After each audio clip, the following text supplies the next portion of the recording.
आज थाली में क्या है? Simple, delicious भिंडी आलू की सब्जी, ash god sambar, which we'll be serving with rice and a salad to go in the hot summers. So first let's make the aloo bhindi. For that I'm going to heat 5 to 6 tablespoons of mustard oil. Once this oil is hot, you add bhindi. Now I have taken half a kg of bhindi and I have cut it into 1 inch in length. I'm just going to fry this for 2 minutes in the hot oil. Now just saute the bhindi for 2 minutes. Remember to keep the flame on a medium low. And after 2 minutes, you will add half a teaspoon of turmeric to this. Saute the bhindi for another 4 to 5 minutes. So remember, when you're cooking with bhindi, wash it well. Pack them dry. It's only when they're dry that the stickiness reduces when it's being cooked. Otherwise, the bhindi gets very sticky. So remember, you have to dry the bhindi really well before you cut it. Now after sauteing the bhindi for 4 to 5 minutes, I'm going to remove them and then we are going to add the aloo. So moving further, heat 3 tablespoons of oil. Splutter a teaspoon of mustard seeds. Once they splutter, add a teaspoon of cumin seeds. Now here I have coarsely ground coriander seeds. So take a tablespoon of coriander seeds, a tablespoon of coarsely ground fennel seeds, and a pinch of hing. Now just mix this well and quickly add potatoes. Now here I've taken half a kg of potatoes, cut them the same size of the bhindi, and now we'll add these potatoes to the tadka. Now saute the potatoes, rather fry the potatoes till they are nice, well done and slightly crisp. So now you remember the tip I've given you now while making potatoes crisp. Do not add salt to it initially. Let them get crisp, then you add the salt. Okay? Otherwise the potatoes will become puss. Now while the potatoes are getting cooked, take 3 tablespoons of besan and just roast it lightly.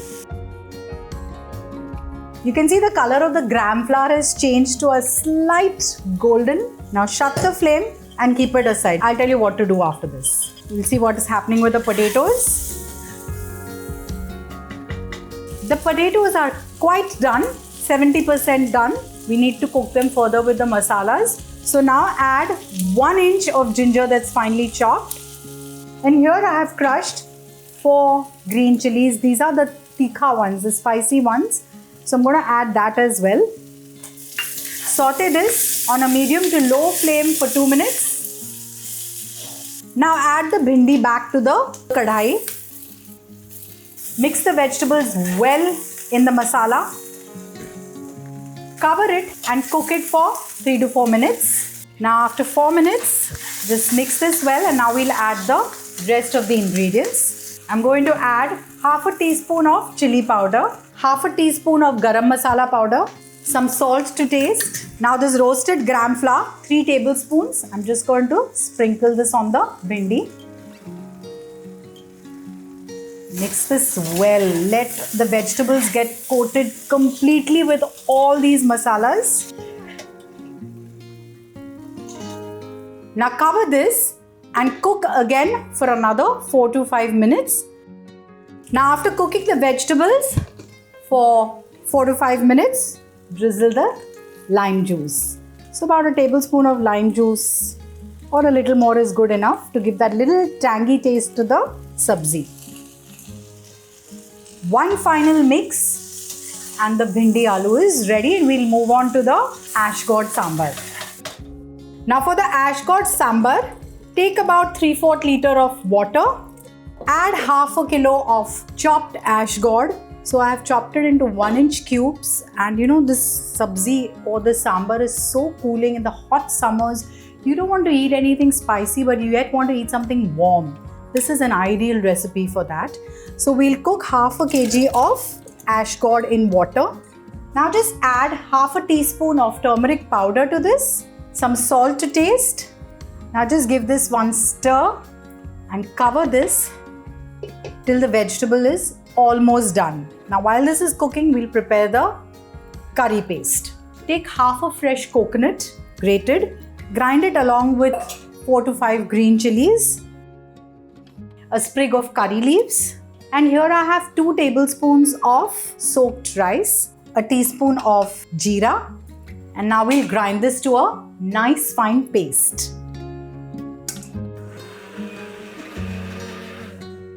Now while grinding this, add half a cup of water to this. Perfect consistency of this masala. Also the rice we added to this masala, the raw rice, it gives a nice creamy texture to the curry. Now the ash god is almost done. We'll add this masala. Just stir this. Now cover it and cook for another 5 minutes.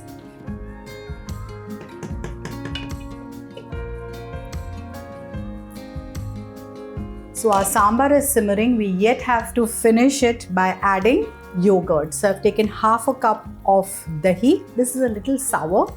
Reduce the flame, okay? And now add the yogurt to the sambar. And shut the flame. Now we'll give it a lovely tadka with coconut oil. So heat 2 tablespoons of coconut oil. Splatter a teaspoon of mustard seeds, a pinch of hing. Just add some broken red chilies. I've taken 4 of them. A sprig of curry patta. Now add this tadka to the ash god sambar. Cover it, let it rest, and your thali is ready. So I'm going to quickly serve my thali while you go to the market, get all the ingredients required, and make this amazing menu.